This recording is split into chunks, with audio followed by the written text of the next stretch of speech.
जो खेल रचा है काल महाराज ने, उसमें इसको शुद्ध नहीं रहती कि मुझे करना क्या चाहिए था। लेकिन अनुरागी जीव जो होते हैं वो दूसरी चीज़ों की परवाह नहीं करते, जिसको जिस चीज़ की ज़रूरत है वो उस चीज़ से अपना संबंध जोड़ लेता है। जिनको अपने घर जाना है, इस काल माया के देश से बचना है, वो अपना नाता सतगुरु से जोड़ते हैं, क्यों उनको पता है कि इस रूह का ये देश नहीं है, ये काल देश है। जब से ये रूह इस काल देश में आई है, इसको दुख, कष्ट और परेशानियां झेलनी पड़ती हैं। उनका पता कब लगता है? जब इंसान की आखिरी अवस्था आती है। पहली अवस्था बचपन की होती है, उसमें ज्ञान समझ नहीं होता, सीखता है वो सारी बातें, देखता है, देखने सिखाने से सीखता है। फिर वो जवानी की अवस्था में उन चीज़ों को करता भी है, भोगता है। उसके बाद में तीसरापन जब उसका आता है तो उसमें उसको थोड़ी समझ आती है कि जीवन का महत्व क्या है और इस जीवन का अंत क्या होगा।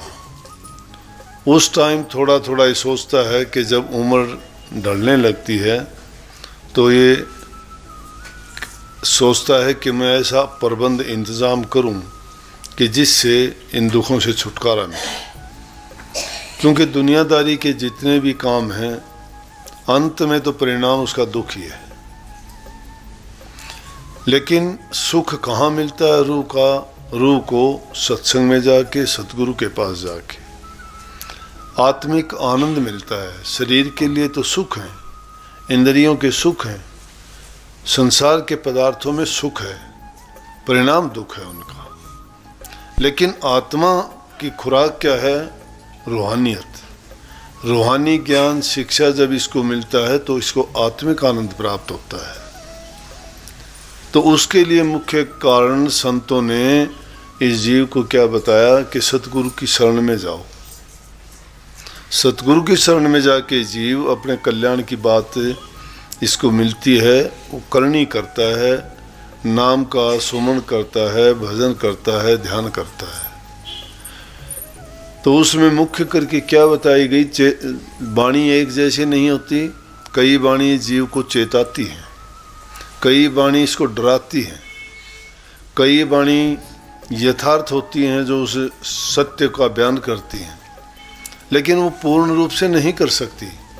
और कुछ वाणी होती हैं रोचक, उनको सुन के हमारे दिल में उमंग पैदा होती है, विरह जागती है, प्रेम पैदा होता है।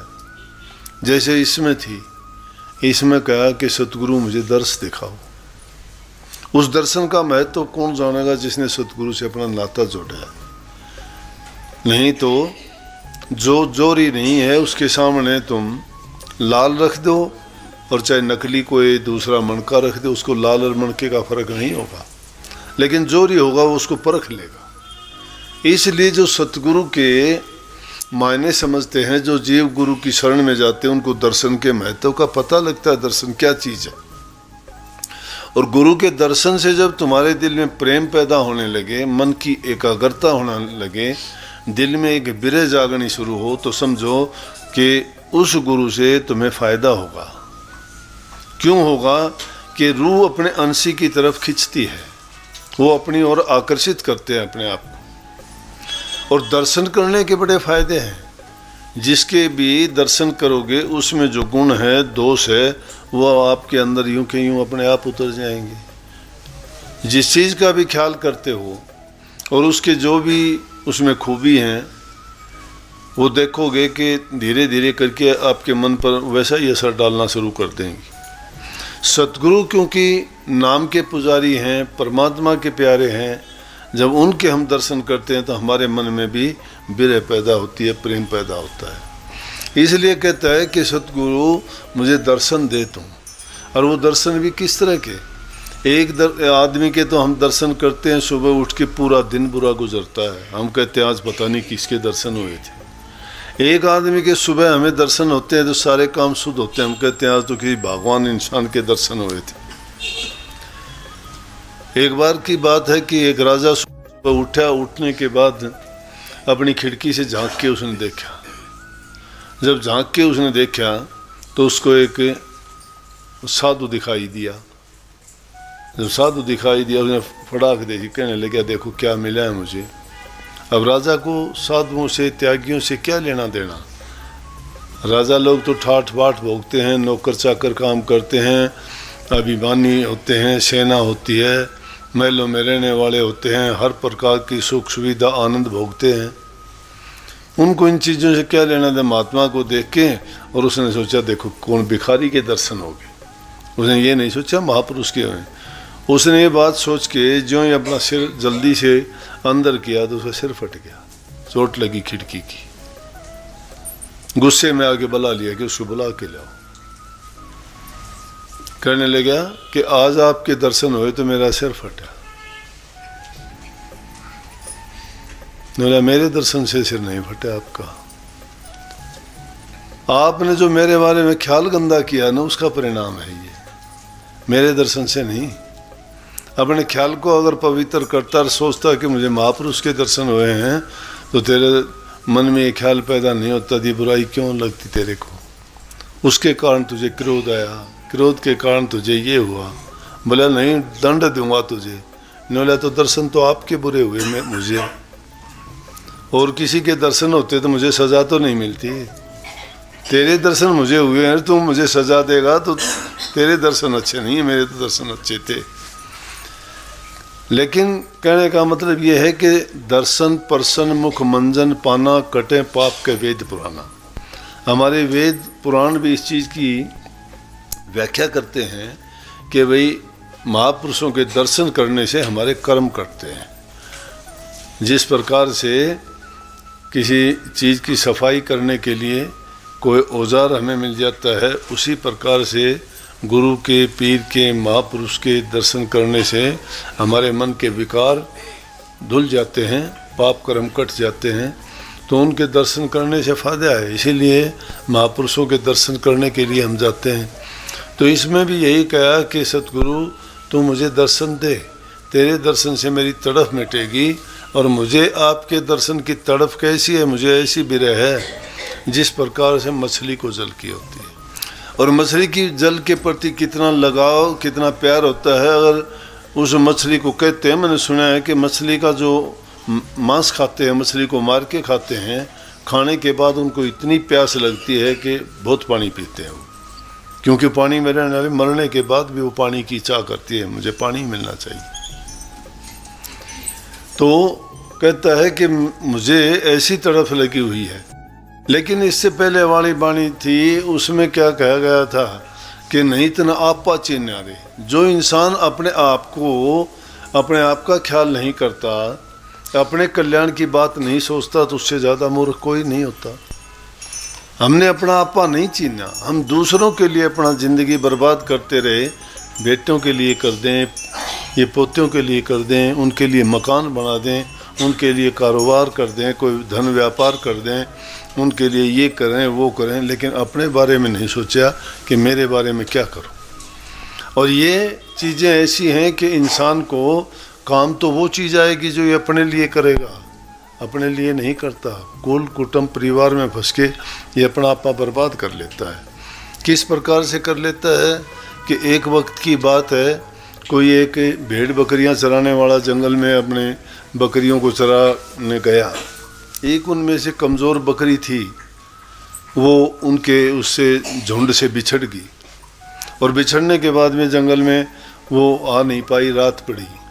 जब रात पड़ी तो उसने सोचा कि जंगल में तो बहुत जानवर होंगे, तू बकरी है, तू कमज़ोर है, तुझे तो कोई भी मार के खा जाएगा। उसके दिमाग में एक युक्ति आई। उसने सोचा, एक शेर की उसने वो पद चिन्ह देखा, और शेर का पद चिन्ह देख के उसके पास में बैठ गई। थोड़ी देर के बाद में कोई जानवर आया उसको खाने के लिए, तो कहने लगी, वो शेर ही आ गया। बोला कि तू यहाँ क्यों बैठी है? बोला कि जिसकी ये पद चिन्ह है मुझे दिए बैठा के गया यहाँ। उसने देखा पद चिन्ह तो शेर का है। उसने सोचा इसने तो तेरी शरण ले रखी है, तेरी ओट ले रखी है, शेर तो जंगल का राजा होता है। उसने धाड़ मारी, सारे जानवर इकट्ठे हो गए, हाथी को बुलाया, बोले यहाँ। हाथी बोले हाँ जी बोलो।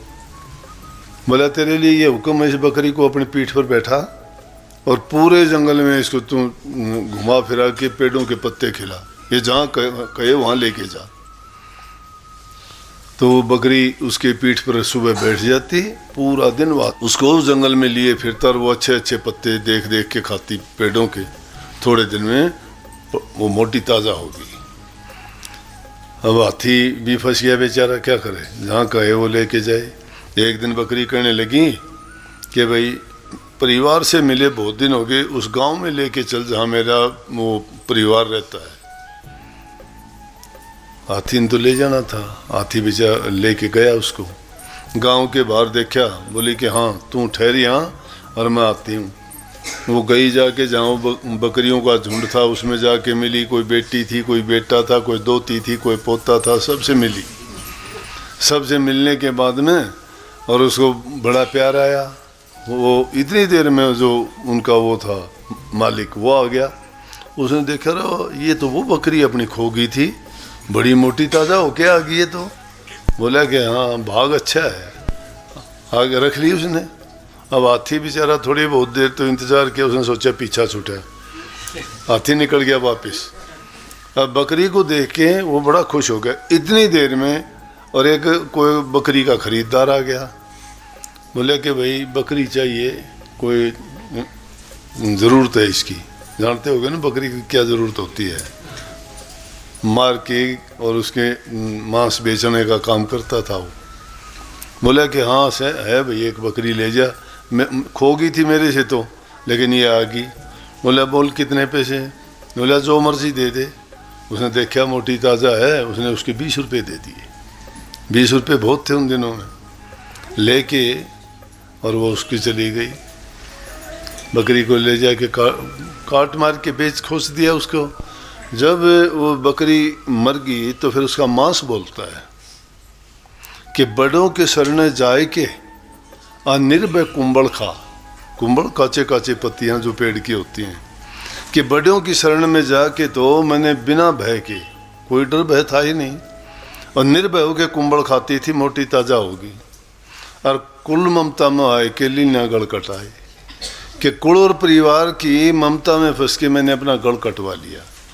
इसी प्रकार से ये कहानी इंसान की भी है। ये इंसान अपनी तो ये परवाह नहीं करता मुझे क्या करना चाहिए, लेकिन दूसरों के लिए अपना रात नहीं देखता, दिन नहीं देखता, पूरा दिन करता है, लेकिन कभी भी उस परमात्मा को याद करने के लिए समय नहीं निकालता।